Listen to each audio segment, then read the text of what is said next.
What are your goals for the future, for the nearby future? Suddenly, I thought I had one big goal and I started working on it, and at the same time, many big things arrived at the same time. And so right now, I'm managing a number of things that all connected.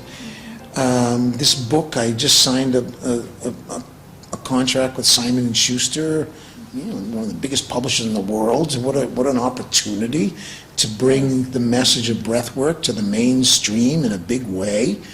So that's a huge thing. So that's one of my immediate or short-term goals. Now they already paid me in advance, so I'll feel guilty if I don't write it. So now I'm motivated. You have to do some break. I have to do it right, yeah. And so that book is a huge thing in the short term, and in the long term,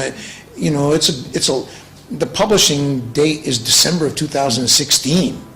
So I just signed the contract 2 weeks ago. I promised to deliver the book by December of this year, but it'll be 1 year before it's actually published. So this is like a huge long-term project. They have 6 months of promotion and advertising and pre-publishing and brand and all that stuff. So I've signed on to a very serious contract. But it's going to change everything, I think, in my life.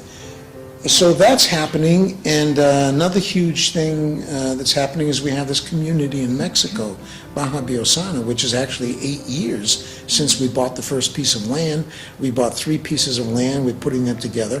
We're developing an intentional community, a permaculture demonstration site, a retreat resort, a teaching and learning center, with beautiful organic gardens and mango orchards and plums and bananas and papaya and peaches and paradise, heaven on earth. Exactly.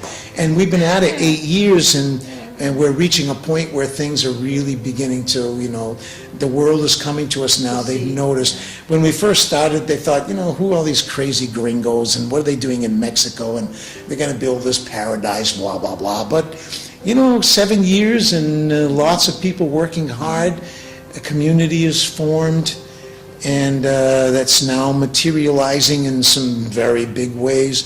And so I'm focused on that. We're built to build this teaching center, a place to gather groups and do retreats. We're into the construction planning phase. And it's an expression, all these projects of I read on your site that you are an unorthodox entrepreneur, and I was wondering, what does he mean about it? Yeah, I've been a rebel all of my life. I am the opposite of a conformist. I like disturbing the status quo. I would much rather innovate than conform. I would rather make something up than follow some established path. That's just kind of like my nature, and it happens to be how I'm viewed in the world. So I like that. It's like, not only is that how I think about myself, but that's how other people see me, even if I try to hide it. So, and that comes, I did a program with Sally Hogshead. She's did a study on this phenomenon of fascination. When you're fascinated, that's a specific brain state. And in marketing, if you can fascinate a customer, they're going to buy from you. So she had a program, I took her program, and it's where you identify not how you see yourself, but how the world sees you. And that's how the world sees me, as an unorthodox, irreverent, innovative, out-of-the-box troublemaker. How is this chair? Oxygen chair? Something? A breathing chair? What? That's the other, really, in the short term, because it's now coming to a head. The company's called Innovzen. They're in France. And we've developed the first breathing chair in the world. It's called the O2 chair. We introduced it at the Consumer Electronics Show in Las Vegas in January. We got a fantastic response.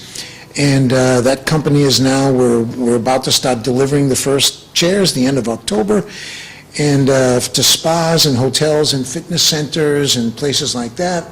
What is the chair doing? This you sit in a chair, and the way that it moves, it kind of promotes breathing. So it's It like a arches your massage chair spine. that... It's not a massage chair, but it happens to move in a way that causes your spine to arch on the inhale. And we program in different breathing patterns, like a 5-second inhale, a 5-second exhale, or 3-second inhale and a 6-second exhale for relaxation or for energy. And it has prompts. You can measure heart rate and so on, so you can use the chair to de-stress, and you can get real-time feedback. Yeah, so you get real-time biofeedback, so you practice breathing in different ways, and you can see what it does to your physiology. And we're getting some real tremendous interest in it, and so that's a really exciting project. Funny. Yeah, and see, they're calling about the O2 chair. I love that. Yeah. This is okay. Yes. Yeah. So that's called Zen, by the way. Yeah. Okay, sounds nice also. Yeah. Okay, so these are mainly the projects you have in the nearby future. And I heard that you are going to France now. I'm on my way to the Chateau Zen, which is where the O2 chair headquarters in Zen.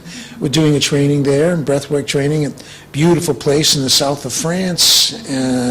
Great place to go and just remember to breathe. You know, we're so rushed these days. A lot of people just need to stop, take time to just breathe and reconnect with, what's important, and reconnect with yourself, and then go back to the chaos renewed. So that's what we're having a 5-day breathing program in the south of France. Yeah. Nice. Yeah.